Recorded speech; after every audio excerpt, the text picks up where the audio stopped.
तो एसएसटी देखिए आप लोग के लिए, अगर आप लोग फिजिक्स, केमिस्ट्री, मैथ, बायोलॉजी में इतने कंफर्टेबल हो जाते हो कि कहीं ना कहीं क्या करते हैं हम लोग एसएसटी पोर्शन को थोड़ा सा इग्नोर करने की कोशिश करते हैं, इग्नोर ही कर देते हैं एक तरीके से। बस उसमें हमको स्कोर करना रहता है, पास होना रहता है, पास होने के लिए पढ़ते हैं। लेकिन अब क्या करना है आपको, जैसा कि NTSC की तैयारी करनी है, सर ने बताया है, तो इसमें वेटेज आपका बहुत ज़्यादा है। 40% वेटेज सिर्फ और सिर्फ आपका एसएसटी पोर्शन का रहता है। और उसमें भी 40% के वेटेज में जो हम लोग आज हिस्ट्री की बात करने जा रहे हैं, तो हिस्ट्री का सबसे ज़्यादा पोर्शन आपका उसके अंदर रहेगा। ठीक है, तो हम लोग क्या करेंगे, यहाँ पे हिस्ट्री को पढ़ेंगे। देखो एसएसटी आप लोग के लिए क्या है, एसएसटी आप लोग के लिए एक करेले की सब्जी जैसी है। करेले की सब्जी सब लोग जानते हैं, पता है सबको?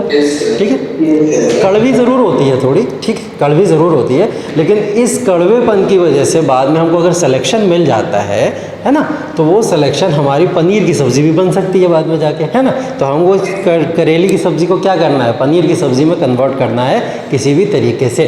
और जब आप लोग हिस्ट्री को पढ़ना शुरू कर दोगे, ये गारंटी तो मैं आप लोग को दे रहा हूँ कि अभी जैसे सर से आप लोग ने पूछा, सर हार्ड कॉपी मिलेगी या सॉफ्ट कॉपी मिलेगी या क्या मिलेगा, मैं तो सिर्फ और सिर्फ इतना सजेस्ट करूँगा आपको, एक पेन उठाओ, एक पेपर उठाओ, और जो मैं यहाँ पे बोलता चला जा रहा हूँ उसको उठा के सिर्फ और सिर्फ क्या करो, पॉइंट वाइज पॉइंट अपने नोट्स बनाते चलो। ठीक है, इतना टाइम आपको मिलेगा कि बोलते बोलते मैं आप लोग को वो वन लाइनर टाइप के आप नोट्स बनाते चले जाओ।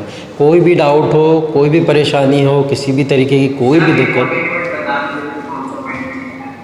कौन से पॉइंट लिखने हैं, हाँ मैं बिल्कुल बताता चलूँगा हर एक चीज़ को। जब इस स्लाइड्स को हम लोग आगे बढ़ाते चलेंगे तो मैं हर एक पॉइंट आपको बताता चलूँगा। ठीक है, जहाँ मैं अंडरलाइन कर दूँ या जहाँ पे मैं सर्किल कर दूँ, उस पॉइंट को आपको लिखना है। ठीक है, बाकी मैं आपको बोल भी दूंगा कि इसको आप नोट भी कर लो।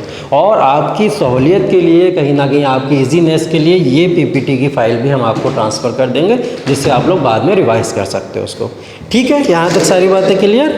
चलिए, very good very good very good. देखिए अभी क्या है, हम लोग हिस्ट्री को पढ़ने जा रहे हैं, SST का पोर्शन हिस्ट्री की जब भी हम लोग बात करते हैं तो हिस्ट्री देखो इतिहास हमारा, हम लोग जब भी हिस्ट्री की बात करते हैं, मेजर सब्जेक्ट तो आपका यही है हिस्ट्री, फिजिक्स, केमिस्ट्री, बायोलॉजी, सब क्या है, एक तरीके से क्या कह सकते हो उसको, सिर्फ और सिर्फ कल्पना है आपकी। ठीक है, इमेजिनेशन है आपका कि वो इमेजिनेशन करते रहो, पढ़ते रहो। हकीकत क्या है, हिस्ट्री हमारी एक कहीं ना कहीं एक ओरिजिनलिटी है, जिसके बेसिस पे हम लोग क्या करते हैं, डे टू डे हम लोग एक नई जनरेशन में एंटर करते चले जाते हैं, उस चीज़ को हम लोग हिस्ट्री कहते हैं। अब देखो हिस्ट्री को जब हम लोग को पढ़ना है तो मैं सिर्फ और सिर्फ आपके सिलेबस के ऊपर रहूँगा।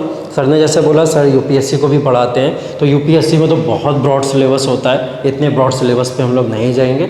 मैं सिर्फ और सिर्फ आपके सिलेबस को बहुत अच्छे से और कायदे से देख के आया हूँ, और उसी के अकॉर्डिंग जो प्रीवियस ईयर क्वेश्चन एनालिसिस होगी, सिर्फ और सिर्फ उस पॉइंट्स पे हम लोग बात करेंगे। ठीक है, तो जैसा कि हिस्ट्री का पोर्शन है, अब हम लोग थोड़ा शुरू करते हैं।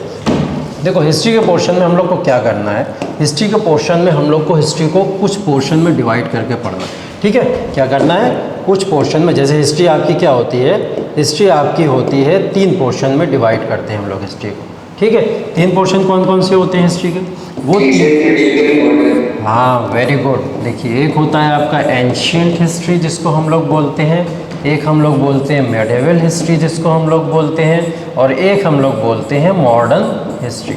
ठीक है, अब यहाँ तक हमको थोड़ा नहीं रहना है, हमको थोड़ा सा और आगे बढ़ना है। 9-10 की बुक्स के अंदर आपको एक पोर्शन और दे दिया गया है, जिसमें आप लोग ने देखा होगा, हाँ जी, वर्ल्ड हिस्ट्री, यूरोपियन पावर्स, ये कम्युनिज्म, ये सारी की चीज़ें इसमें दी हुई हैं। तो ये वर्ल्ड हिस्ट्री का पोर्शन हम लोग को एक दिया हुआ है। हमको हिस्ट्री को इन 4 पोर्शन के अंदर तोड़ के पढ़ना है। ठीक है, पहले हम लोग इस सब में सबसे पहले पढ़ेंगे एंशिएंट हिस्ट्री की बात करेंगे। ठीक है, ये तीनों हिस्ट्री क्या क्या है, कैसे कैसे, ये सब बातें हम लोग बात करेंगे। एक्चुअल जो देखो भारत का या इंडिया का कल्चर रहा है, वो एक्चुअल कल्चर क्या रहा है, एंशिएंट हिस्ट्री या प्राचीन, या कहीं ना कहीं हमारा वो हिस्ट्री रही है जिस हिस्ट्री में ओरिजिनलिटी थी। बाद में क्या हुआ, एंशिएंट हिस्ट्री के बाद कुछ इन्वेडर्स आए भारत के अंदर, उन्होंने आके भारत पर अटैक किया और भारत के ऊपर रूल करना शुरू किया। मॉडर्न हिस्ट्री में क्या हुआ, उन इन्वेडर्स से कहीं ना कहीं हम लोग ने क्या करा, फाइनली ब्रिटिश पावर से अपने आप को कहीं ना कहीं फ्री कराया, तब हम जाके मॉडर्न हिस्ट्री में एंटर किया। वर्ल्ड हिस्ट्री तो आपके बहुत सारे वर्ल्ड वॉर्स हुए, ठीक है, बहुत सारे इंडस्ट्रियलाइजेशन, अगर आप पढ़ोगे तो इंडस्ट्रियलाइजेशन, ये सारी चीज़ें कहीं ना कहीं वर्ल्ड हिस्ट्री के अंदर हम लोग ने देखी। ठीक है, तो बात हम लोग किसकी करने जा रहे हैं, अभी हम लोग सिर्फ और सिर्फ बात करेंगे किसकी, एंशियंट हिस्ट्री। ठीक है, चलो अब एंशियंट हिस्ट्री की जब हम लोग को बात करनी है तो एंशियंट हिस्ट्री की बात करने से पहले मैं आप लोग को कुछ चीज़ बताना चाहता हूँ, ये चीज़ आप लोग नोट कर सकते हो। ठीक है, देखिए क्या हुआ है, एंशियंट हिस्ट्री की जब भी बात शुरू होगी तो हम लोग बात करेंगे सिर्फ और सिर्फ एक पॉइंट की, और वो पॉइंट आपका होगा अभी जो बात करने जा रहे हैं हम लोग, इंडस वैली सिविलाइजेशन, IVC जिसको हम लोग बोलते हैं, इसको बोलते हैं इंडस वैली सिविलाइजेशन। ठीक है, इंडस वैली सिविलाइजेशन क्या था या इंडस वैली सिविलाइजेशन के अंदर क्या क्या चीज़ें हुई थी, उन सारी चीज़ों की अभी हम लोग बात करेंगे। इसको एक थोड़ी सी कहानी के फॉर्म में पढ़ेंगे हम लोग, ठीक है, कि कैसे स्टार्ट हुआ, कैसे हमको अपनी एंशियंट हिस्ट्री के बारे में पता लगा, कहाँ से ये सारी चीज़ें आई हमारे पास। देखो पहले कोई सोर्सेज नहीं थे हमारे पास में जिन सोर्सेज से हम लोग एंशियंट हिस्ट्री का या मेडिवल हिस्ट्री का पता लगा सकें। मेडिवल के टाइम में तो कुछ राइटर्स आ चुके थे, उन्होंने अपनी अपनी कहानियाँ लिखी, कहानियाँ लिखने के बाद में हमको पता लग गया कि चलो इतिहास हमारा ये रहा था, हमारी हिस्ट्री ये थी। लेकिन जब IVC जैसे टाइम की हम लोग बात करते हैं या इंडस वैली सिविलाइजेशन जैसे टाइम की बात करते हैं, तब हमको ये नहीं पता था कि जो हम लिख रहे हैं, जो भी उस टाइम पे आपकी लैंग्वेजेस होती थी, उन लैंग्वेजेस को पढ़ा नहीं जा पा रहा था। ठीक है, कोई भी रीड नहीं कर पा रहा था उन लैंग्वेजेस को, सिर्फ वो एक अनोखी सी भाषा लिखी हुई थी। ठीक है, जैसे चाइनीज़ नहीं लिखी हुई होती है इस तरीके से, ये सारी चीज़ें उसमें लिखी हुई थी, तो इस लैंग्वेज को कभी पढ़ा नहीं गया।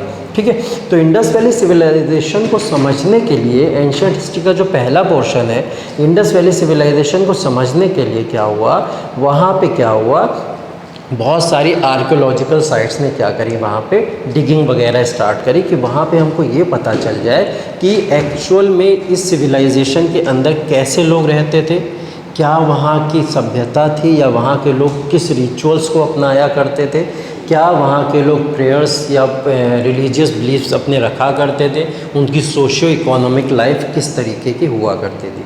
ये सब पता करने के लिए क्या हुआ, ये सब पता करने के लिए इसका क्रेडिट किसको जाता है, हमारे यहाँ जो ब्रिटिशर्स आए थे। ठीक है, ब्रिटिशर्स आए थे हमारे यहाँ, ब्रिटिशर्स आपको पता है अंग्रेज़। ठीक है, जो इंग्लिश ने हमारे यहाँ रूल किया है भारत के ऊपर, मुग़ल्स के बाद में इनका रूल था हमारे भारत के अंदर, जिनसे हम लोग ने 1947 में क्या करा, फ्रीडम गेन की है। ठीक है, तो 1947 से पहले ये हमको एक चीज़ देखे गए जिसको हम लोग ने इंडस वैली सिविलाइजेशन के रूप में देखा। ठीक है, वो चीज़ क्या थी, इंडस वैली सिविलाइजेशन के बारे में हमको 1920 तक कुछ भी नहीं पता था। 1920 की बात कर रहे हैं, 1920 तक हमको कोई आइडिया नहीं था कि इंडस वैली सिविलाइजेशन जैसी भी कोई चीज़ थी। ठीक है, ऐसा हमको कुछ नहीं पता था। देखो इंडस वैली सिविलाइजेशन की जो मैं बात कर रहा हूँ जब भी, तो आप लोग ये समझो कि उस समय में कोई ऐसी सोसाइटी रहा करती थी जिस सोसाइटी की हम लोग बात कर रहे हैं। जैसे आज के टाइम में मॉडर्न सोसाइटी की बात करें तो हम लोग मॉडर्न सोसाइटी में कहीं ना कहीं पल बढ़ रहे हैं। ठीक, उस समय में क्या था, ऐसी ही एक सोसाइटी थी जिसको इंडस वैली सिविलाइजेशन कहा जाता था। तो वो इंडस वैली सिविलाइजेशन के बारे में मैंने क्या बोला, 1920 तक कुछ भी पता नहीं था। इंडस वैली सिविलाइजेशन के बारे में पता कैसे चला, इंडस वैली सिविलाइजेशन के बारे में बहुत अचानक पता लगा। ठीक है, कैसे पता लगा, हुआ क्या कि एक पर्सन थे, नाम याद रखना और नाम नोट भी कर लो आप लोग, चार्ल्स मेसन। ठीक है, क्या नाम था इनका, चार्ल्स मेसन। ठीक, चार्ल्स मेसन एक पर्सन थे। ये चार्ल्स मेसन क्या करें, देखो सैर सपाटे पे निकलते हैं लोग, मॉर्निंग वॉक, इवनिंग वॉक, ये सारी चीज़ें करते हैं। ये चार्ल्स मेसन भी क्या हुए, ऐसे सैर सपाटे पे निकले हुए थे, अपना मॉर्निंग इवनिंग वॉक जो भी कर रहे होंगे। तो इन्होंने क्या देखा, इन्होंने देखा कुछ ऐसे स्ट्रक्चर इनको दिख रहे थे कि जो बड़े ऊबड़ खाबड़ टाइप के बने हुए थे, कुछ ऊपर बना है, कुछ नीचे बना है, कहीं पे क्या है पूरी तरीके से मिट्टी से पटा हुआ है पूरा एरिया, कहीं कहीं पे क्या है बहुत ओपन एरिया है, कुछ सीढ़ियाँ दिख रही हैं इनको। ठीक है, लेडर्स टाइप का स्ट्रक्चर दिख रहा है। तो इनको ही कुछ नया लगा कि ये क्या नई चीज़ ऐसी दिख रही है जिसके बारे में हम लोग को पता नहीं है। अब ब्रिटिशर्स का काम क्या था, ब्रिटिशर्स नई चीज़ें खोजते रहते थे, ढूंढते रहते थे, और भारत में जितना भी उनको गोल्ड, सिल्वर, प्रॉपर्टी जितना भी उनको कलेक्ट कर मिलता था वो कलेक्ट करने की कोशिश किया करते थे। तो कहीं ना कहीं लालच में इन्होंने क्या करा, चार्ल्स मेसन ने इसकी इन्फॉर्मेशन किसको दे दी, गवर्नमेंट को दे दी। ठीक है, इसकी इन्फॉर्मेशन दे दी गवर्नमेंट को कि भैया ब्रिटिशर्स को इन्होंने बता दिया कि मैंने ऐसा स्ट्रक्चर देखा है वहाँ पे।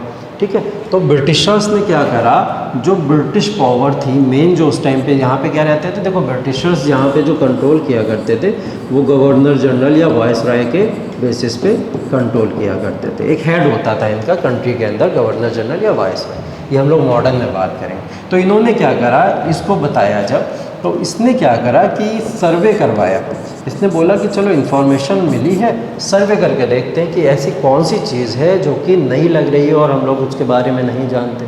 तो इन्होंने सर्वे कराया। सर्वे करने वाला पर्सन था, उसका नाम भी आप लोग को याद रखना है, उसका नाम था कनिंघम। क्या नाम था? कनिंघम। देखो कुछ नए नए नाम आएंगे, लगातार नाम आते रहेंगे ऐसे आपके, उन नेम्स को आप लोग को थोड़ा बहुत याद भी करते चलना है। कहानियाँ तो सुनाता जाऊंगा मैं, कहानियाँ तो हैं हिस्ट्री के अंदर, लेकिन कुछ फैक्चुअल चीज़ें ऐसी आएंगी जिनको आपको याद करते चलना है। पहला नाम किसका आया? चार्ल्स मेसन का आया, जिसने इन्फॉर्मेशन दी थी कि कुछ ऐसी चीज़ है जिसके बारे में हम लोग को जानने की ज़रूरत है। दूसरी चीज़ सर्वे की बात हुई, तो सर्वे किसको बोला गया कि कनिंघम जो है एक पर्सन, वो इस चीज़ का सर्वे करेगा कि वहाँ पे कौन सी ऐसी चीज़ है। ठीक है। जब सर्वे का कमांड इनको दिया गया तो इन्होंने क्या बोला, सर्वे में देखो अब डिगिंग तो कराएंगे, ऑब्वियस सी बात है, उसकी खुदाई वुदाई करके ही तो पता लगेगा। आज के टाइम में भी अगर न्यूज़पेपर आप लोग पढ़ते होगे या चीज़ें देखते होगे तो समय समय पे क्या होता है, जगह जगह पे खुदाइयाँ होती रहती हैं, डिगिंग होती रहती, तो कुछ ना कुछ नीचे क्या होते हैं, हमको रिमेन्स मिलते रहते हैं कहीं ना कहीं। ठीक है। इसी तरीके से कनिंघम ने क्या बोला, सर्वे के बाद में बोले यहाँ डिगिंग की ज़रूरत है। ठीक है। डिगिंग की जो कमांड दी गई, वो डिगिंग की कमांड दी गई यहाँ पे जॉन मार्शल को। किसको दी गई? जॉन मार्शल को। ठीक है। अब जॉन मार्शल वहाँ पे ऑफिशियल था। ठीक है। ऑफिशियल था, ऑफिशियल का मतलब कोई एडमिनिस्ट्रेटिव ऑफिसर रहा होगा। ठीक है। तो वो खुद तो करेगा नहीं, देखो डिगिंग की बात हो रही है तो खुद तो करेगा। जॉन मार्शल ने डिगिंग की जिम्मेदारी जॉन मार्शल को सौंपी गई थी कि वहाँ पे आप डिगिंग कराओ जो भी आपको साइट मिली है। क्लियर? हाँ, तो डिगिंग की जिम्मेदारी इनको सौंपी गई थी, वो रिस्पॉन्सिबिलिटी इनको मिली, तो ये वहाँ के ऑफिशियल थे। इन्होंने बोला ठीक है मैं डिगिंग कराऊंगा। अब ये खुद तो डिगिंग करेगा नहीं, ब्रिटिशर्स भारत के ऊपर रूल करना जानते थे, तो वो भारत के लोगों से ही डिगिंग कराएंगे ना। भारत के लोगों को उन्होंने कहीं ना कहीं चूज़ किया इसके लिए कि हम डिगिंग किससे कराएंगे, भारत के लोगों से कराएंगे। ठीक है। तो अब क्या हुआ, जब डिगिंग की बात आई तो डिगिंग की बात पे इन्होंने क्या करा, दो भारतीयों को पकड़ा। ठीक है। दो इंडियंस को पकड़ा और उन इंडियंस से बोला कि भैया देखो तो ज़रा वहाँ पे खोद खाद के कि है क्या एक्चुअल में। ठीक है। तो जब वहाँ पे बात आई देखने की, तो देखने के लिए इन्होंने डिगिंग के लिए दो पर्सन को चूज़ किया। उन पर्सन में आपको दो नाम याद रखने हैं। अब ये नाम आप लोग के जानते हुए होंगे कहीं ना कहीं, इंडियन नेम्स है। पहला नाम याद रखना है आपको राय बहादुर। राय बहादुर दयाराम साहनी। Very good. ठीक है। राय बहादुर दयाराम साहनी। ठीक है। अब वहाँ पे देखो इंडस वैली सिविलाइजेशन एक पूरा का पूरा देश है। क्या है? एक पूरा का पूरा देश है। देश का मतलब क्या हो गया, पूरी कंट्री है इंडस वैली सिविलाइजेशन। अब उस कंट्री के अंदर, जैसे आज के टाइम में कंट्री के अंदर बहुत सारे छोटे छोटे स्टेट्स मिलते हैं, वैसे उस समय में क्या हुआ, वहाँ पे जो इंडस वैली सिविलाइजेशन पूरा का पूरा एक जो कंट्री था, उस कंट्री के अंदर भी छोटे छोटे कहीं ना कहीं राज्य मिलेंगे या स्टेट्स मिलेंगे, तो उन स्टेट्स की खोज करना शुरू करी इन लोगों ने। तो राय बहादुर साहनी को सबसे पहले यहाँ पे मिल गया, जब इन्होंने एक्सपेडिशन यहाँ स्टार्ट किया वहाँ पे, तो इनको वहाँ पे मिल गया जिसको हम लोग बोलते हैं हड़प्पा। क्या बोलते हैं? हड़प्पा। ठीक है। हड़प्पा, हाँ जी, हड़प्पा बोला जाता है इसको। और इसका एक्सपेडिशन किया था इन्होंने 1921 के अंदर। मैंने बोला 1920 तक किसी को कोई नॉलेज नहीं थी कि कुछ ऐसी चीज़ है, लेकिन फाइनली क्या हुआ, 1921 में हड़प्पा की खोज कर दी। या हाँ जी बताएं। डिगिंग कौन सी ईयर में हुई थी? 1920 या 1921 में डिगिंग?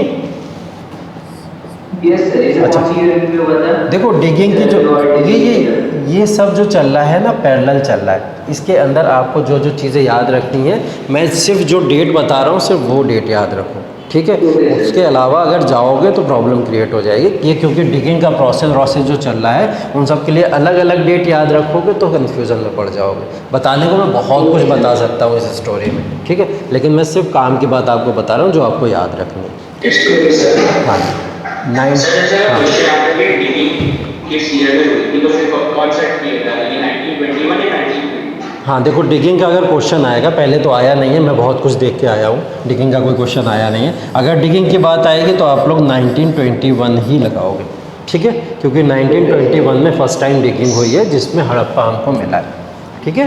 तो हड़प्पा पूछेगा क्वेश्चन, अब जो क्वेश्चन पूछेगा आपसे वो ये पूछेगा कि हड़प्पा की जो कहीं ना कहीं पे वहाँ पे एविडेंसेस मिले या हड़प्पा के बारे में पता लगा था, वो किसने पता लगाया था, कौन था ऐसा पर्सन। तो नाम क्या लिखोगे वहाँ पे,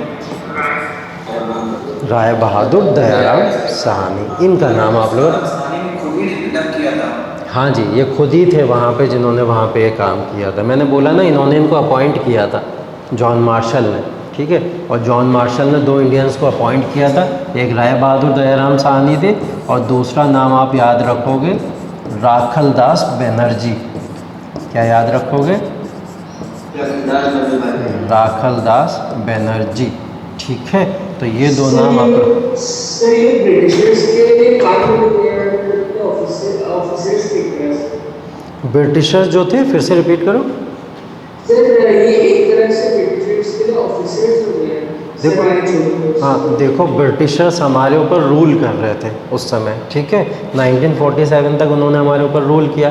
तो 1947 तक रूल करते टाइम जो भी ऑफिशियल्स होंगे वो सब ब्रिटिशर्स होंगे, ठीक है। तो वो ब्रिटिशर्स ऑफिशियली थे जो कहीं ना कहीं भारतीय लोगों को कमांड दिया करते थे उस समय पे कि ये काम आपको करना है। तभी तो 1947 में यही सब चीज़ों की वजह से तो हम लोग ने कहीं ना कहीं फ्रीडम के लिए अप्लाई वो किया, और फ्रीडम को कहीं ना कहीं गांधी जी ने हम लोग को आकर दिलाया, बोला जाता है जिस तरीके से, ठीक है। तो ये 2 नाम आप लोग याद रखो, कौन कौन से, राय बहादुर दयाराम साहनी और राखलदास बनर्जी। राखलदास बनर्जी का नाम 1922 से याद रखना है, क्योंकि 1922 में इन्होंने मोहनजोदारो की खोज की थी, ठीक है। मोहनजोदारो तो मूवी भी आप लोगों ने नाम सुना होगा, ऋतिक रोशन की मूवी आई थी अभी काफ़ी, ठीक है। तो मोहनजोदारो का नाम भी आप लोगों ने सुना होगा। तो 1921 में हड़प्पा और 1922 में मोहनजोदारो, ठीक है। ये दोनों के दोनों एक्सपेंशन हो चुके थे कहीं ना कहीं। इसके आगे मैं आपको बताता हूँ थोड़ी चीज़ें, जिससे आपको थोड़ी चीज़ें और क्लियर होंगी कहीं ना कहीं। देखिए, इंडस वैली सिविलाइजेशन की अभी हम लोग बात कर रहे हैं।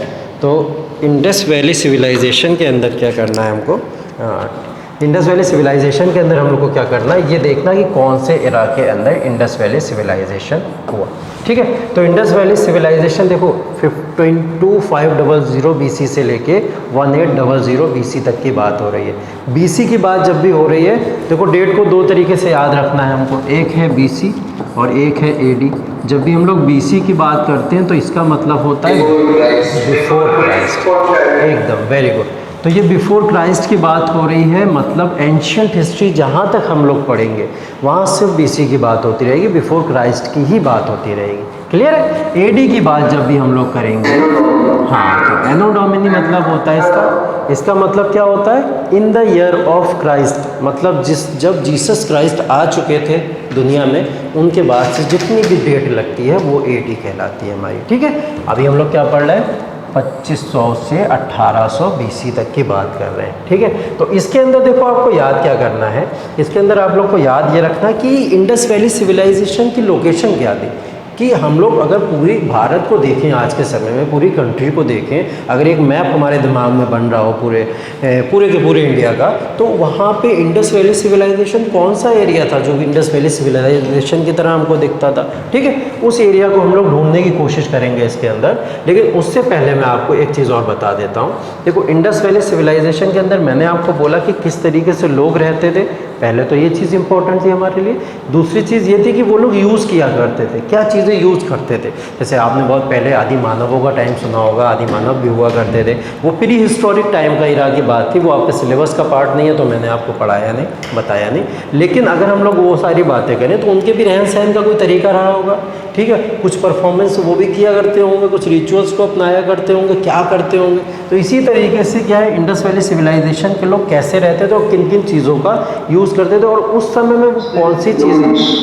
हाँ जी, सर ब्रॉन्ज सिविलाइजेशन हाँ जी, ब्रोंज एज भी बोला जाता है इसको, क्योंकि इस समय में ब्रोंज की कहीं ना कहीं खोज हो गई थी या ब्रोंज हमको मिल गया था, इसलिए इसको ब्रोंज एज भी बोलते हैं। यहाँ देखो लिखा हुआ भी है कि ये ब्रोंज एज भी है, ठीक है। तो इस समय में क्या हुआ था, वेट्स एंड मेजर्स हमको जो मिल गए थे उस टाइम पे, हमको नाप तोल के लिए, वेट्स करने के लिए या मेजर्स करने के लिए वो पैमाने पता लग गए थे कि हम वेट्स कैसे करेंगे या मेजर्स कैसे करेंगे। इसकी हमको पता थी कब, इंडस वैली सिविलाइजेशन में। क्वेश्चन आपसे पूछेगा ये वाला, 4 ऑप्शन दे देगा इस तरीके से, और पूछेगा आपसे कि वेट्स या मेजर्स के बारे में इंडस वैली सिविलाइजेशन में पता था या नहीं था।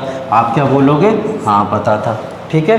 उसके बाद में इस तरीके से क्वेश्चन पूछेगा सील कार्विंग, ठीक है। क्या बोलते हैं इसको, सील कार्विंग। सील कार्विंग की जब बात चल रही है तो इसको याद रखो, ये सील कार्विंग होता क्या है। सील कार्विंग देखो, जैसा कि मैंने आपको यहाँ पे पिक्चर्स में शो करके रखा हुआ है, इसके अंदर क्या होता था। देखो उस समय के लोग क्या करते थे, उनको कहीं ना कहीं थोड़ा बहुत पेंटिंग्स का भी शौक था, पेंटिंग्स वेंटिंग्स भी बनाया करते थे। अब इस समय क्या होता था, सील टाइप की होती है। आज के टाइम में जो देखते हो आप स्टाम्प या मोहर वगैरह का जो पत्थर वत्थर आता है, उसी टाइप का ये क्या है, एक स्टोन है। क्या है, एक स्टोन है, ठीक है। अब ये स्टोन के ऊपर इन्होंने क्या करा, इनके पास पेन कलम या जो मैं आज के टाइम में ये मार्कर यूज़ कर रहा हूँ, ये सब तो था नहीं इनके पास में, ठीक है। ना ही कलर्स थे किसी तरीके के। ये लोग क्या करते थे, ये लोग स्टोन लेते थे छोटा सा, ठीक है। अब उस स्टोन से क्या करते थे, उस स्टोन से इनके ऊपर क्या करते थे, ऐसे करके देखो इस तरीके से इसको चला रहे हैं, इसके ऊपर इस तरीके से चला। ये देखो लैंग्वेज, हाँ हाँ जी, क्लियर नहीं है आपकी आवाज़ बेटा, आपकी आवाज़ क्लियर नहीं आ रही है। फिर कोई और बोल दो, किसी को समझ आ रहा हो तो। सर वो क्या है, जो सर लिखने का तरीका है, कैलीग्राफी करते हैं।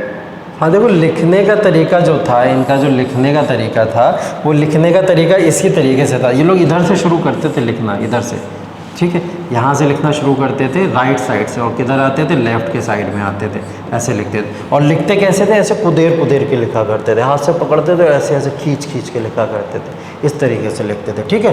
तो देखो ये लैंग्वेज अगर आप देखोगे तो आपको ये बिल्कुल भी समझ नहीं आएगी कि इसमें लिखा हुआ क्या है, और किसी को भी ये चीज़ आज तक समझ में नहीं आ पाई, आपको क्या, हमको क्या, किसी को भी नहीं समझ आ पाई है। तो ये लैंग्वेज नहीं कभी कोई पढ़ पाया। ये लोग क्या करते थे, इस तरीके से कुदेर कुदेर के, देखो ये यहाँ पे एक एनिमल बना हुआ है, इस एनिमल को इन्होंने इसके ऊपर बना के रखा हुआ है। तो इन सब चीज़ों से हमको पता लगा, जो इस तरीके के हमको एविडेंसेस मिलते चले गए कि वो लोग किस किस चीज़ों के बारे में जाना करते थे, ठीक है। इससे हमको क्या पता लगा, ये ब्रोंज या कॉपर के ऊपर ही इस टाइप की पेंटिंग बनाया करते थे, या लेड या टिन का ही यूज़ किया करते थे।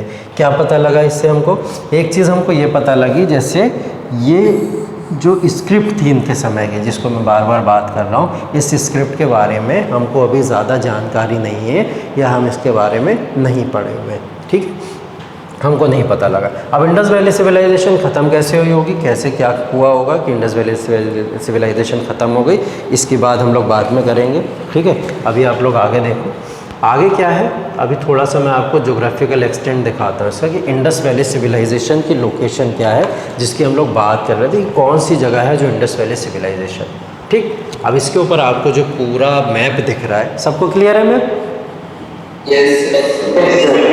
ठीक है, चलिए देखिए, ये जगह आपको दिख रही होगी, यहाँ पे अफ़गानिस्तान, ठीक है।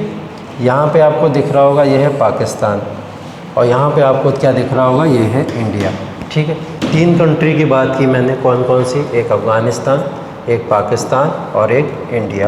तो इंडस वैली सिविलाइजेशन के जो रूट्स थे वो अफ़गानिस्तान की एरिया से शुरू हुए थे। ये बाउंड्री यहाँ से शुरू हुई थी, और ये बाउंड्री ख़त्म कहाँ पे हुई थी, ये बाउंड्री यहाँ पे ख़त्म हुई थी, ठीक है। यहाँ से शुरू होकर कहाँ ख़त्म हो रही है, यहाँ पे ख़त्म हो रही है। अफ़गानिस्तान में इसके कुछ ही एविडेंसेस मिले हैं, बहुत रेयर एविडेंसेस मिले हैं। मेनली जो इंडस वैली सिविलाइजेशन की लोकेशन आपकी मानी जाती है, वो सिर्फ़ और सिर्फ 2 रीजन के अंदर मानी जाती है। वो रीजन आपके पहला पाकिस्तान है और दूसरा इंडिया है, ठीक है। ये 2 रीजन है। अब इसके अंदर देखो कुछ नाम आपको थोड़े थोड़े दिख रहे होंगे, जैसे मैंने अभी आपको बताया कि एक जगह कौन सी थी, मोहनजोदारो।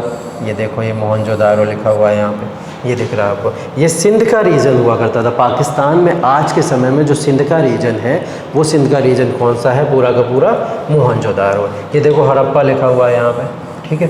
हड़प्पा जो पाकिस्तान में पंजाब है, ठीक है, भारत का पंजाब नहीं, जो पाकिस्तान का पंजाब है वो पाकिस्तान के पंजाब में हड़प्पा का रीजन चला गया है हमारा आफ्टर पार्टीशन के बाद में ये सब चीज़ें कहीं ना कहीं डिवाइड हो गई। तो मोहनजोदारो हो गया, हड़प्पा हो गया, ये सब सिटीज़ हुआ करती थी इंडस वैली सिविलाइजेशन। तो आपके सामने जो पूरा मैप है, ये पूरा मैप कब का है? इंडस वैली सिविलाइजेशन के समय का है। ठीक है, यहाँ तक क्लियर है सारी बातें? चलिए ठीक है, अब इसके बाद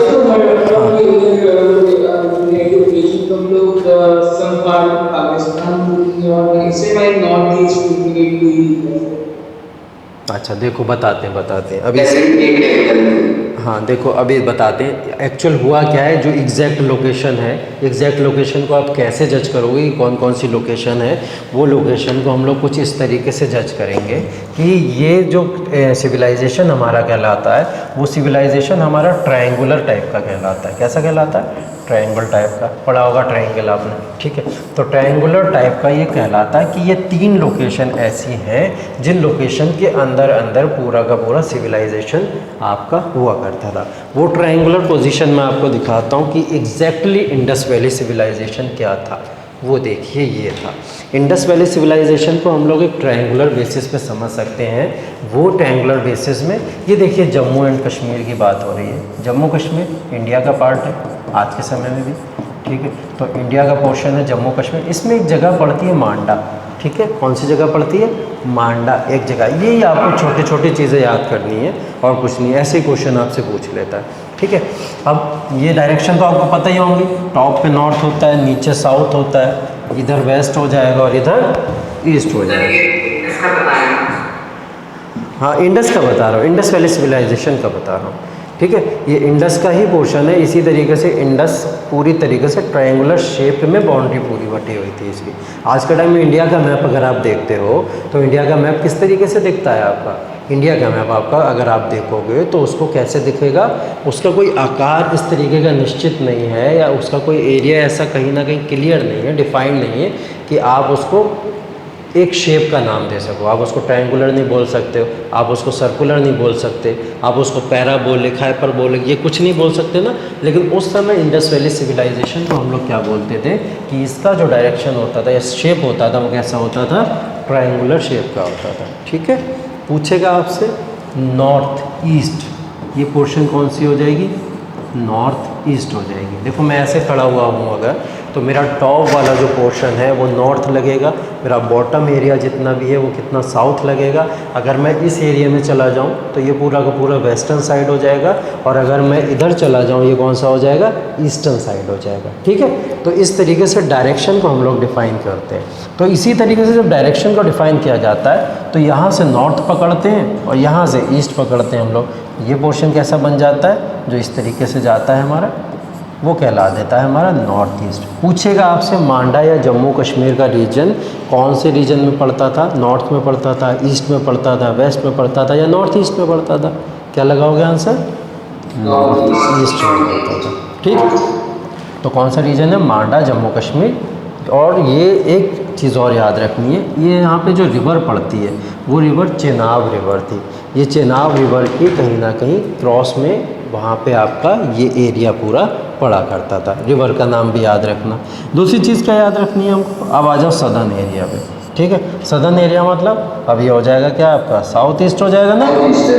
वेरी गुड। तो ये अब साउथ ईस्ट बन जाएगा। तो साउथ ईस्ट के ऊपर आलमगीरपुर, मेरठ, उत्तर प्रदेश। अगर उत्तर प्रदेश के बारे में आप लोग जानते ही होंगे बहुत अच्छे से, मेरठ एक जगह पड़ती है यहाँ पे। तो मेरठ में इस आपका क्या है? ये आलमगीरपुर जगह पड़ती है। यहाँ पे हिंडन रिवर हुआ करती थी, हिंडन रिवर पे पड़ता था, ठीक है। अब यहाँ पे आ जाओ, ठीक है। ये देखो क्या है? ये बलूचिस्तान की बात हो रही है। हाँ ये वेस्टर्न जगह पे, वेस्टर्न पोजीशन पे पड़ेगा हमारा। और ये बात किसकी हो रही है? बलूचिस्तान। बलूचिस्तान कहाँ पे है? इसके अंदर हाँ वो भी, वो देखो इस सब के मिड के सिटीज़ हैं। जैसे क्या हुआ? मोहनजोदारो यहाँ आ गया, ठीक है। हड़प्पा यहाँ आ गया, ठीक है। लोथल यहाँ पे आ गया, कालीबंगन यहाँ पे आ गया, राखीगढ़ यहाँ पे आ गया। ये सब मिड में आ गया इसके। हाँ ये सिर्फ बाउंड्रीज हैं उसकी, जो बाउंड्री डिसाइड करती है कि इसके बियॉन्ड नहीं है इंडस वैली सिविलाइजेशन, बस यहीं तक है, ठीक है। ये इसकी एकदम से वेस्टर्न पोजीशन हो जाएगी। ईस्टर्न पोजीशन तो ये है, नॉर्थ ईस्टर्न और साउथ ईस्टर्न पोजीशन क्या क्या है इसकी, सिर्फ हमको बाउंड्री देखनी है, ठीक है, बाउंड्री के लिए। तो ये इसकी जगह का नाम क्या याद रखना हमको, सुतका गैंडोर। क्या नाम याद रखना है, सुतका गैंडोर। सुतका गैंडोर एक जगह थी आपकी जो कि बलूचिस्तान में पड़ती है, दास्क रिवर। तो बलूचिस्तान कहाँ पड़ता है आपका, भारत के अंदर है आज के समय में, पाकिस्तान में, पाकिस्तान के अंदर है, ठीक है। बलूचिस्तान जो जगह है वो कहाँ पे है, पाकिस्तान के अंदर हमारी पड़ती है, ठीक है। अब कुछ लोकेशंस हैं, देखो कौन कौन सी लोकेशन इंडस वैली सिविलाइजेशन के अंदर आपकी पढ़नी है, वो देखो।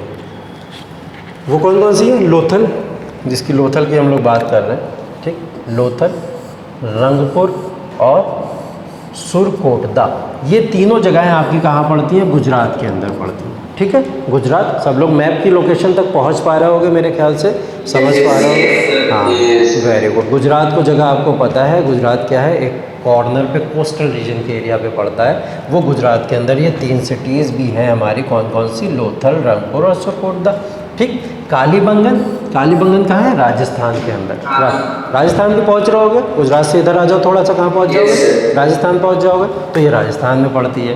राखी गढ़ी एक जगह है हमारी, और हिसार एक जगह है। राखी गढ़ी और हिसार कहाँ पड़ते हैं, हरियाणा में पड़ते हैं। हरियाणा, दिल्ली दिख रहा होगा आपको, दिल्ली से थोड़ा सा ऊपर चले जाओ, ठीक है। तो दिल्ली से थोड़ा ऊपर जाओगे, क्या मिल जाएगा हमको, राखी गढ़ी मिल जाएगा और हिसार मिल जाएगा, ये 2 जगह मिल जाएंगी। आलमगीरपुर, ये वेस्टर्न यूपी की जगह, जिसकी बात अभी हम लोग ने करी मेरठ के अंदर, ठीक। तो ये ये जगहें आज के टाइम में इंडस वैली सिविलाइजेशन के अंदर भारत में मिलती हैं, भारत में एट प्रेजेंट भी ये जगह हमारी प्रेजेंट है। अब पाकिस्तान के ऊपर आ जाओ, पाकिस्तान ने भी क्या करा, हमारी थोड़ी जगहें चुरा ली, ठीक है, आज़ादी के बाद में लेके भाग गया ये पाकिस्तान हमसे थोड़े से कल्चर हमारा, ठीक है। तो वो कल्चर जब ये लेके गया तो ये क्या क्या अपने साथ में लेके गया, ये लेके गया हड़प्पा, ठीक है। पहली तो हड़प्पा लेके गया।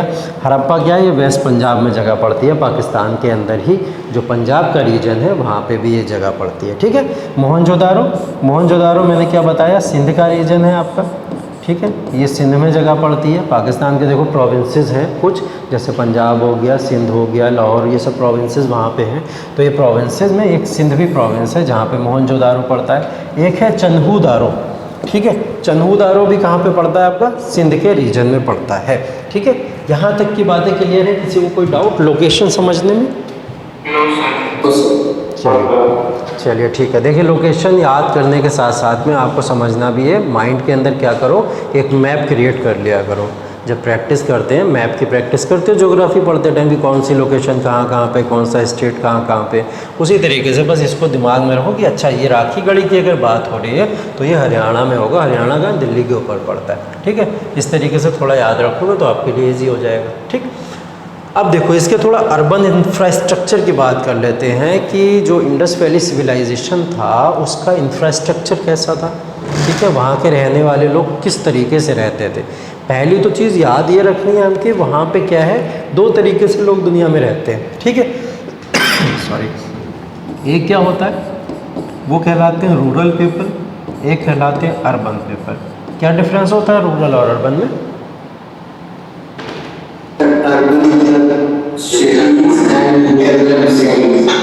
जी, अर्बन जो होते हैं जो सिटीज़ में रहते हैं, और रूरल कौन से होते हैं, जो कि विलेजेस में रहते हैं, ठीक है।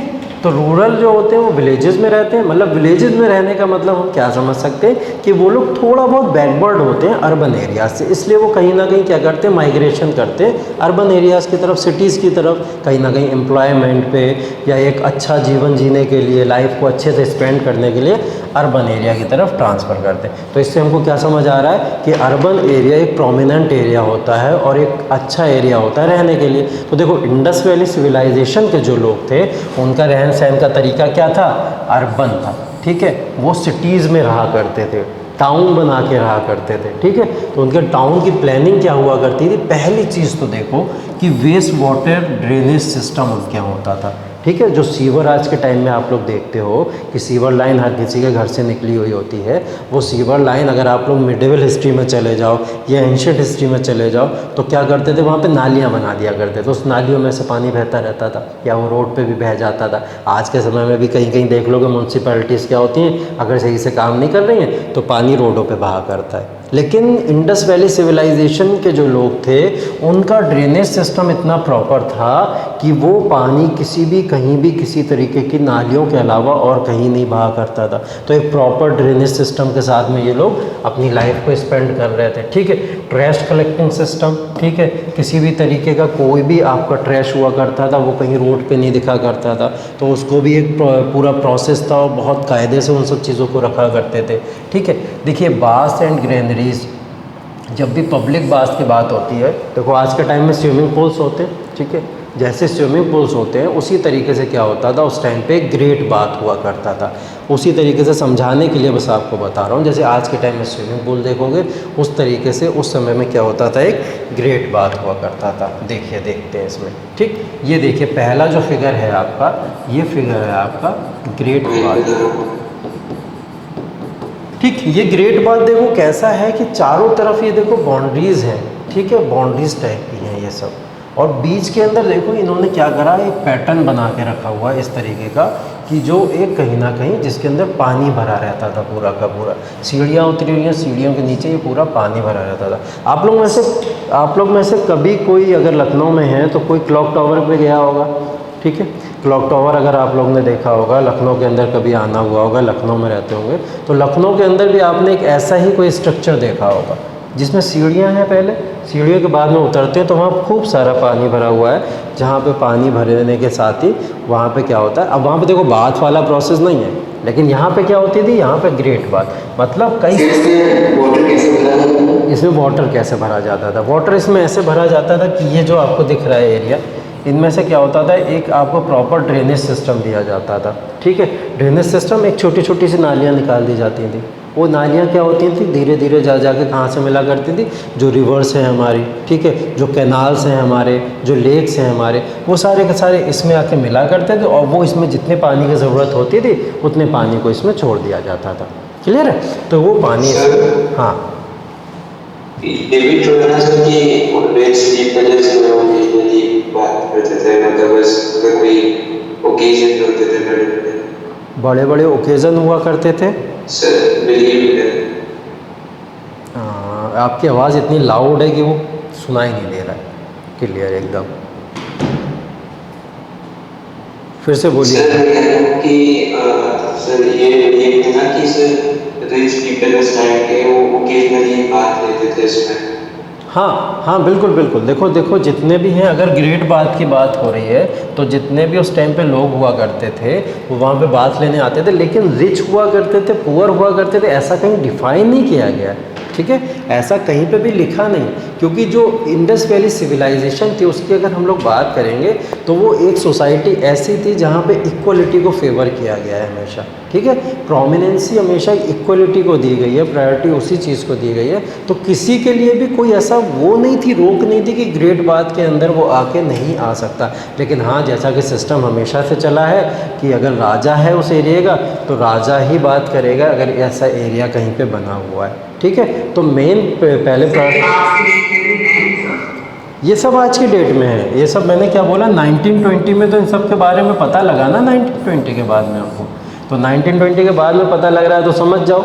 ठीक है, कि ये आज के टाइम में भी कहीं ना कहीं होंगे, अभी 100 ईयर्स ही तो हुए हैं कहीं ना कहीं, तो 100 ईयर्स के बाद में ये कहीं ख़त्म थोड़ी हो गए होंगे। तो कई सारी चीज़ें आज के टाइम में भी, लेकिन कुछ सिटीज़ हैं जैसे मोहनजोदारो पाकिस्तान की, हड़प्पा पाकिस्तान के अंदर जो है वो कहीं ना कहीं गायब होना शुरू हो गए। उनके बहुत ही छोटे छोटे एविडेंस दिखते हैं, लेकिन वो सिटीज़ अब गायब होना शुरू हो गई हैं धीरे धीरे। ठीक है, देखो दूसरी चीज़ जो मैंने बताई उसके अंदर ये देखो ड्रेनेज पैटर्न है वहाँ का, क्या है ये ड्रेनेज पैटर्न, ये दिख रहा है आपको, ये नाली बनी हुई है पूरी। ठीक है, कैनाल बना हुआ है एक तरीके से। देखो इतने प्रॉपर कैनाल तो अगर आज के समय में भी देखोगे तो इतने प्रॉपर कैनाल नहीं मिलते। ये देखो नाली पूरी इधर गई हुई है, ये वाली देखो इधर गई हुई है, ये इधर निकली और ये यहाँ से जाके फिर इधर मिल जाएगी, और फिर ये पूरी सराउंड होते होते इतना सारा इन सारी नालियों को बनाया गया है। तो ये इस तरीके से कैनाल्स यहाँ पे रहा करते थे जिनसे वाटर लगातार कहीं ना कहीं निकलता रहता था। एक फिगर आपको ये दिख रहा होगा, ये ग्रेनरी थी, ठीक है। हड़प्पा के टाइम पे या हड़प्पा सिटी के अंदर ये क्या थी, एक ग्रेनरी थी। ग्रेनरी को बोला जाता है, हिंदी में एक वर्ड इसके लिए बार बार यूज़ होता है। कभी कभी क्या होता है, आपको कंफ्यूज करने के लिए वो हिंदी में भी वर्ड लिख देंगे, क्योंकि इसका बहुत मोस्ट पॉपुलर नाम है। उसको बोला जाता है अन्नागार। क्या बोलते हैं इसको? अन्नागार बोलते हैं। अब देखो ये जो अन्नागार है, अन्नागार का मतलब होता है सीरियल्स या अनाज। अनाज होता राइस हो गया, वीट हो गया, बार्ले हो गया, ये सारे के सारे अनाज जो थे आपके सीरियल्स थे जो भी, वो सारे के सारे सीरियल्स देखो ये जो है एरिया, इसमें रखे जा रहे हैं, इसमें रखे जा रहे हैं, इसमें रखे जा रहे हैं। ये सारे के सारे अनाजों को रखने के लिए इन्होंने क्या थी, एक बहुत बड़ी ग्रेनरी बना के रखी हुई थी। ये इंडस वैली सिविलाइजेशन की पहचान थी, ठीक है। ग्रेनरी, जैसे आज के टाइम में गोदाम देखते हो आप लोग, बहुत सारे गोदाम्स के अंदर बहुत सारा सीरियल्स या अनाज भरा हुआ होता है, बहुत सारे राइस हो गए, वीट हो गया, ये सब भरा हुआ होता है। इसी तरीके से इंडस वैली सिविलाइजेशन में ये ग्रेनरी हुआ करती थी। क्लियर है? एक्स्ट्रा बनता है तो सरप्लस ऑफ हार्वेस्ट से बूस्ट हो जाता है ग्रेनरी। हाँ, कह सकते हैं एक तरीके से जितने। अच्छा, एक चीज़ और याद रखना कि इसके अंदर आपको एक चीज़ ये याद रखनी है कि कौन कौन सी फसल या कौन कौन सी क्रॉप्स के बारे में वो लोग जानते थे, क्योंकि ये क्वेश्चन पूछा गया है आपसे कि कौन सी क्रॉप के बारे में इंडस वैली सिविलाइजेशन के लोग नहीं जानते थे। तो जानते किस किस के बारे में थे, जैसे मैंने नाम लिया, बार्ले के बारे में जानते थे। जौ होता है, जौ को बोलते हैं हम लोग बार्ले, ठीक है। राइस के बारे में भी ये लोग जानते थे, वीट के बारे में भी ये लोग जानते थे। तो मेन जो स्टेम की क्रॉप्स थी, वो क्रॉप्स ये 3 हुआ करती थी जिनके बारे में ये लोग जाना करते थे। क्लियर है? इसके बाद देखो कुछ चीज़ें ऐसी हैं, जैसे डॉकयार्ड्स के बारे में ये लोग जाना करते थे। डॉकयार्ड्स क्या होता है कि शिप्स जो होती हैं आपके, बड़े बड़े जहाज़ जो होते हैं, शिप्स होते हैं, शिप्स को रिपेयर करने की जगह होती है, ठीक है। जहाँ पे शिप्स रिपेयरिंग के लिए जाया करती हैं उनको हम लोग क्या बोलते हैं, डॉकयार्ड्स बोलते हैं, ठीक है। तो ये डॉकयार्ड्स उस समय में रहा करते थे। अब देखो डॉकयार्ड्स रह रहे हैं तो इसका क्या मतलब हो रहा है कि वो लोग शिप्स के बारे में भी जाना करते थे, जहाज़ के बारे में। हाँ हाँ, सी ट्रेड भी हुआ करता था, उसकी वजह से ये लोग क्या थे, शिप्स को जानते थे। अच्छा, वो सी ट्रेड किसके साथ किया करते होंगे इंडस वैली सिविलाइजेशन?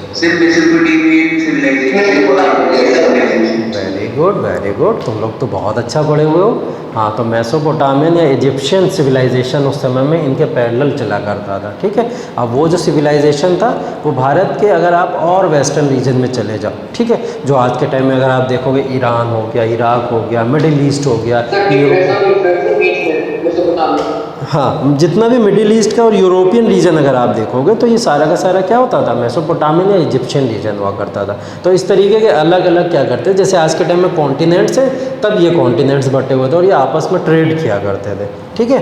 तो देखो इसीलिए डॉकयार्ड्स का भी यूज़ हुआ करता था वहाँ पे। ये हो गया क्लियर हमारा, ठीक है। प्रोटेक्टिव वॉल्स हुआ करती थी वहाँ पे, जैसे देखो यहाँ पे अभी मैंने दिखाया था आपको, ये देखेंगे हम लोग अभी। हाँ, जैसे इन्होंने क्या करा है, ये देखो वॉल्स बनी हुई हैं, ये वॉल्स है, ये यहाँ पे वॉल्स है, ऐसे ये वॉल्स बनी हुई हैं, ये सारी की सारी। तो ये वॉल्स पहले चारों तरफ क्रिएट करते थे और वॉल्स के नीचे जाके रहा करते थे, ठीक है।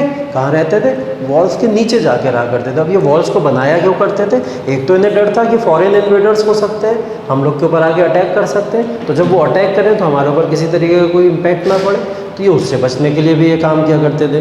दूसरा ये लोग क्या करते थे, अगर किसी तरीके का कोई भी वहाँ पे क्या होता है, कोई भी तूफ़ान आता है या कोई भी ऐसा साइक्लोन या कोई भी ऐसी नेचुरल कैलेमिटीज़ आती हैं, तो उन नेचुरल कैलेमिटीज़ से ज़मीन के अंदर जाना और वहाँ पे जाके रुकना ज़्यादा सेफ़ रहता है। जैसा कि अगर आपने देखा हो, अभी इजराइल और फ़िलिस्तीन को लेके बहुत ज़्यादा कहीं ना कहीं डिस्प्यूट चल रहा था, सबको पता होगा, इजराइल और फ़िलिस्तीन को लेके बवाल चल रहा है, काफ़ी सारी लड़ाइयाँ चल रही थी। तो इजराइल और फ़िलिस्तीन के अंदर अगर आप देखोगे, जिस चीज़ को लेके ये सारी चीज़ें चल रही थी, तो उन्होंने क्या करा हुआ है वहाँ पे, अगर आप देखोगे तो उन्होंने वहाँ पे केव्स टाइप की बना के रखी हुई हैं। अगर ऊपर से कोई अटैक करता है तो वो क्या करते हैं, सारे के सारे लोग केव्स में चले जाते हैं। ठीक है, नेतन्याहू वहाँ पर उस टाइम पे प्रेसिडेंट हुआ करते थे जब इजराइल के साथ में ये सब चल रहा था। तो नेतन्याहू तो एक बार उसके केव के नीचे भी चले गए थे। तो वो केव का कहीं ना कहीं डिज़ाइन इन्होंने कहाँ से लिया है, इंडस वैली सिविलाइजेशन से समझ के लिया। ये तब से चली आ रही हैं चीज़ें। ठीक है, तो प्रोटेक्टिव वॉल्स के अंदर भी ये लोग कहीं ना कहीं रहा करते थे। साथ में देखो एक चीज़ हमको याद रखनी है, ये तो रिलीजियस कहीं ना कहीं हो जाएगा। हम लोग रिलीजन की जब बात करेंगे तो रिलीजन के अंदर हम लोग देखेंगे कि वहाँ पर टेम्पल्स वगैरह नहीं हुआ करते थे। वो लोग क्या करते थे, टेम्पल्स वगैरह में पूजा नहीं किया करते थे।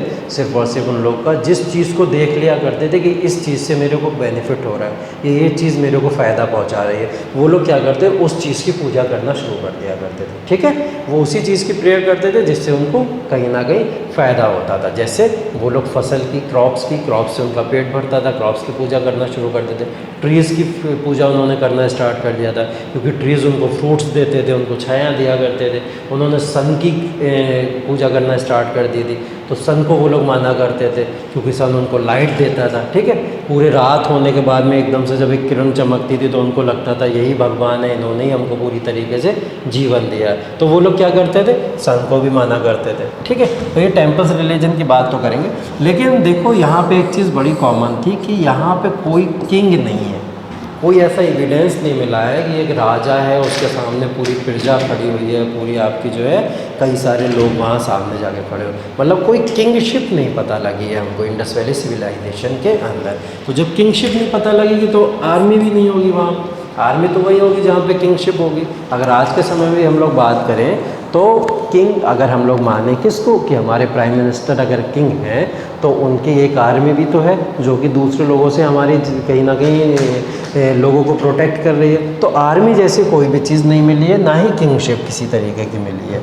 ठीक है, ये प्राइस्ट, जब टेम्पल्स ही नहीं है तो प्राइस्ट या पुजारी लोगों की ज़रूरत भी नहीं थी, पुजारी लोग भी नहीं मिले, या प्राइस्ट की भी वहाँ पे कोई ज़रूरत नहीं थी जब टेम्पल्स नहीं थे। तो प्राइस्ट का भी हमको यहाँ पे कुछ पता नहीं लगा। ठीक है, ग्रेनरीज के बारे में बता दिया मैंने, ग्रेट बाथ के बारे में आप लोग को बता दिया। ठीक है, यहाँ तक क्लियर है? किसी को कोई doubt? Excuse me, sir. Yes So, like the religion ones, some of the seals depict that they also have belief in Lord Shiva. Yes, sir. One Lord Shiva. By one mix हो रहा है voice. Sir जो कुछ seals थी Indus valley civilisation की, yes sir वो depict करती हैं कि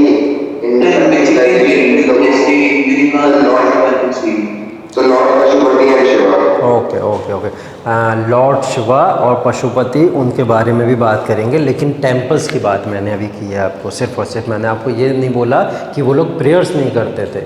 ठीक है, मैंने ये नहीं बोला, मैंने बोला प्रेयर्स करते थे, जिसको भी रिकॉग्नाइज कर लेते उसकी प्रेयर करना स्टार्ट कर देते थे, लेकिन टेम्पल्स नहीं थे उस समय में। मैंने सिर्फ टेम्पल्स की बात की है। अब मैं आपको बताऊंगा इसको मैं क्यों बोल रहा हूँ, इस चीज़ को आगे जस्टिफाई करूँगा मैं जब रिलीजन आएगा। ठीक है, अभी इसलिए मैंने रिलीजन छोड़ दिया है, रिलीजन जब आएगा तब मैं वहाँ डिटेल में आपको बताऊँगा। अभी क्या है, इकोनॉमिक लाइफ की थोड़ी सी बात करेंगे हम लोग। वहाँ की इकोनॉमिक लाइफ कैसी थी? ठीक है, इकोनॉमिक लाइफ मतलब वो लोग एग्रीकल्चर पे डिपेंडेंट थे, वो लोग फॉरेस्ट पे डिपेंडेंट थे, या वो लोग ट्रेड के ऊपर डिपेंड हुआ करते थे। क्या ऐसी चीज़ें किया करते थे? देखो तो बहुत आराम से हमको दिख रहा है कहीं ना कहीं कि कैटल्स हैं कुछ। ठीक है, कैटल्स हैं, एनिमल हस्बेंड्री हो रही है यहाँ पे, कैटल्स का पालन पोषण हो रहा है, कहीं ना कहीं कैटल्स को पाला जा रहा है, एनिमल हस्बेंड्री की बात हो रही है यहाँ पे। बहुत सारे यहाँ पे क्या करते थे, एनिमल्स को पाला गाया जाता था। ठीक है, तो एक तो हमको ये यहाँ से एविडेंस मिल रहा है, दूसरा एविडेंस यहाँ से हमको मिल रहा है बुलक कार्ट। ठीक है, बुलक कार्ट क्या है यहाँ पे? बुलक कार्ट जो है इसको ज़ेबो कैटल कहते हैं। उस समय में इसको क्या बोला जाता था? ज़ेबो कैटल कहा जाता है उस समय में। ठीक है, ज़ेबो कैटल की जब बात हो रही है, सॉरी, ठीक है, ज़ेबो कैटल की बात हो रही है तो इसके ऊपर देखो ध्यान दो। ये लोग क्या है, जैसे आज के टाइम में बैलगाड़ी बुलक कार्ट होती है, उस समय में ये तब भी कहीं ना कहीं आपका हमको इसके भी एविडेंसेस मिले हैं। तो इंडस वैली सिविलाइजेशन इस चीज़ से नोन थे, मतलब वहाँ पे एग्रीकल्चर बहुत कॉमन थी। अगर आप इस इमेज को देखोगे तो आपको पूरा कल्चर दिख जाएगा। जैसे मैंने यहाँ क्या बोला, ये लोग बोटिंग भी कर रहे हैं यहाँ पे। ठीक है, ये लोग क्या कर रहे हैं यहाँ पे, एग्रीकल्चर भी कर रहे हैं यहाँ पे। ठीक है, एग्रीकल्चर के साथ साथ में क्या हो रहा है यहाँ पे, देखो डोमेस्टिक वर्क्स भी हो रहे हैं यहाँ पे। ये ग्रेट बाथ का कहीं ना कहीं हमको एक सीन दिखा रहा है इसके अंदर। यहाँ पे क्या दिखा रहा है हमको, यहाँ पे एक तरीके से ये दिखा रहा है कि जब लेटर वैदिक एरा आएगा आपका धीरे धीरे, तो लोग जो आपने अभी बोला पशुपति की कहीं ना कहीं बात हो रही है, तो उन पशुपति के बारे में भी यहाँ पे कहीं ना कहीं थोड़ा बहुत हमको दिखाया जा रहा है। उसकी बात अभी हम लोग करते हैं आगे चल, ठीक है। यहाँ तक की बात होगी। अब देखो रिलीजियस लाइफ, अब रिलीजियस लाइफ की बात हम लोग करेंगे इनकी। वो रिलीजियस लाइफ की बात जब हम लोग करेंगे तो देखो रिलीजियस लाइफ, मैंने पहला तो बोला कि ये लोग जिस चीज़ को देखते जाते थे कि अच्छा इस चीज़ से हमको ये बेनिफिट हो रहा है, ये लोग उसकी कहीं ना कहीं प्रेयर करना स्टार्ट कर देते थे। तो रिलीजियस लाइफ में इन्होंने, मैंने बोला सन की, इनको सन से कहीं ना कहीं बेनिफिट मिला, इन्होंने सन को शुरू कर दिया पूजना।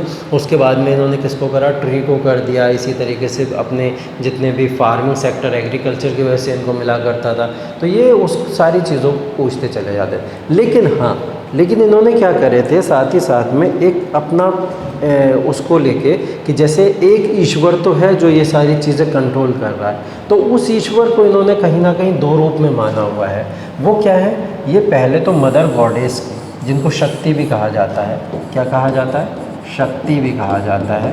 तो मदर गॉडेस या शक्ति की ये लोग क्या करते थे, पूजा किया करते थे, इंडस वैली सिविलाइजेशन के लोग, ठीक है। और वो साथ में आप लोग देखोगे कि टेराकोटा के बारे में मैं आपको बताता हूँ। क्ले जानते हो आप लोग, मड होती है, क्ले होती है, सैंड होती है, ठीक है, मिट्टी की बात कर रहे हैं हम लोग, ठीक। तो मिट्टी के जितने भी क्या होते थे उसको क्या करते थे, फायर करते थे पहले, ठीक है। फायर करने के बाद में यहाँ पे जैसे ये बर्न कर रहा है कुछ भी चीज़, उसके ऊपर क्या करते थे, यहाँ पे किसी भी एक मिट्टी के बर्तन को रख दिया करते थे। अब इस मिट्टी के बर्तन को इतना ज़्यादा पकाया जाता था कि ये पक्की मिट्टी बन जाती थी एकदम। आज के टाइम में भी अगर आप देखोगे तो बहुत सारे ऐसे एविडेंसेस आपको मिलेंगे कि वो क्या होते हैं, टेराकोटा फॉर्म में होते हैं, ठीक है। तो ये फायर के ऊपर इतना ज़्यादा उसको बर्न किया करते थे कि जिसकी वजह से वो क्या होते थे, बहुत ज़्यादा एक टेराकोटा फॉर्म में कन्वर्ट हो जाया करते थे। तो हमको यहाँ क्या बात करनी है, टेराकोटा फिगर्स उस टाइम पे मिले हैं, तो इसका मतलब ये है कि वो लोग मिट्टी के बर्तन के बारे में बहुत कुछ जाना करते थे, ठीक है। तो मिट्टी के बर्तन के बारे में भी इन लोग को ये सारी चीज़ें पता थी। ये लोग जितनी भी चीज़ें बना रहे हैं, पेंटिंग्स वगैरह जो भी सारी चीज़ें हो रहे हैं, तो टेराकोटा के ऊपर भी ये लोग डिज़ाइन किया करते थे, ठीक। दूसरी चीज़ वर्शिप ऑफ शिवा, ठीक है। जैसे गॉडेस शक्ति की बात की हम लोग ने, मदर गॉडेस जो हुआ करती थी उस समय, वर्शिप ऑफ शिवा, ये जो है, ये आपके अभी किसी पर्सन ने बोला था पशुपति, ठीक जी। तो ये पशुपति शिवा इनको बोला जाता है। ये पशुपति शिवा जो थे, इनका देखो उस टाइम पे इनको क्या करा जाता था, इनकी प्रेयर की जाती थी। और इनकी जो पोजीशन, हाँ जी, 1 by 1 बेटा, 1 by 1 बोलो। सर हमारी क्लास का लिंक आ गया, दूसरी क्लास रेंट। अच्छा ओके, ठीक है, तो रुक जाओ, 5 मिनट वेट कर लो, इसको कंप्लीट तो कर दें टॉपिक, ठीक है। तो क्या हुआ कि इनकी पोस्चर जो होता था वो योगिक पोस्चर हुआ करता था। योगिक पोस्चर जानते हो कि मतलब आज के टाइम में अगर आप योगा करो तो एक बैठने की पोजीशन होती है, ठीक है। उस पोजीशन में इनको बैठा हुआ पाया गया है। इस तरीके से इनका क्या मिला है, कहीं ना कहीं इस तरीके की एक इनकी पेंटिंग मिली है, ठीक है। पेंटिंग कह लो उसको, कि इस तरीके की इनकी यहाँ पे पेंटिंग मिली। अच्छा, ये जिस तरीके से बैठे हुए हैं, जो ये बैठे हुए हैं, इनके आसपास चारों तरफ क्या है, कुछ एनिमल्स दिखाए गए। तो उससे हमको ये पता लगता है कि उस समय में कुछ एनिमल्स के बारे में भी कहीं ना कहीं हमको एविडेंसेस मिलते हैं। जैसे कौन से एनिमल्स थे उस टाइम पे, यहाँ पे देखो नाम लिखा हुआ है। बफेलो है एक साइड इनके राइनोसोर्स है, एक साइड इनके डियर या टाइगर। एक एनिमल और है, उसका नाम और याद रखना, यहाँ पे एलिफेंट की बात हो रही है, ठीक है। एलिफेंट भी इस टाइम पे था, ठीक है। तो यहाँ पे देखो वर्शिप ट्री की, फायर की, वाटर की, सन की, ये सब तो मैंने आपको बता दिया, ठीक है। और देखो स्वास्तिक का सिंबल जो आप लोग जानते हो, देखो स्वास्तिक इस तरीके से सिंबल जो होता है इसका, जो हम लोग जानते हैं, सबको पता होगा ये स्वास्तिक का सिंबल। जब भी एंट्रेंस होती है या कुछ भी ऐसा इनॉग्रेशन टाइप का होता है, तो हम लोग क्या है, इसको बनाते हैं, ठीक है। तो ये स्वास्तिक का सिंबल उस टाइम पे मिला है। कब मिला है, इंडस वैली सिविलाइजेशन के समय पे मिला है। तो इंडस वैली सिविलाइजेशन में इसके मिलने का मतलब है कि वर्शिप ऑफ सन की क्या होती थी, यहाँ पे वर्शिप हुआ करती थी, ठीक है। तो सन की वर्शिप की बात हो रही है यहाँ पे। जहाँ तक की बातें क्लियर है कहीं ना कहीं। इसके बाद में हम लोग का वैदिक एज चलेगा, ठीक है। वैदिक एज की हम लोग बात करेंगे। तो वैदिक एज से रिलेटेड जितनी भी होंगी सारी की सारी बातें, वो हम लोग शायद नेक्स्ट लेक्चर में करेंगे, अगर आपका क्लास के लिए आ गया। यहाँ तक किसी को कोई कन्फ्यूज़न हो, डाउट हो, तो एक बार 5 मिनट में जल्दी से क्लियर कर दो।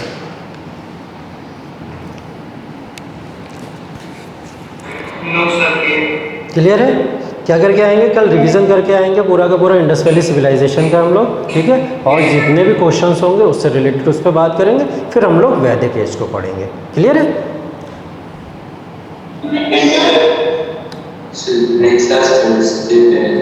ओके ओके, चलिए, thank you so much, thank you have a nice day.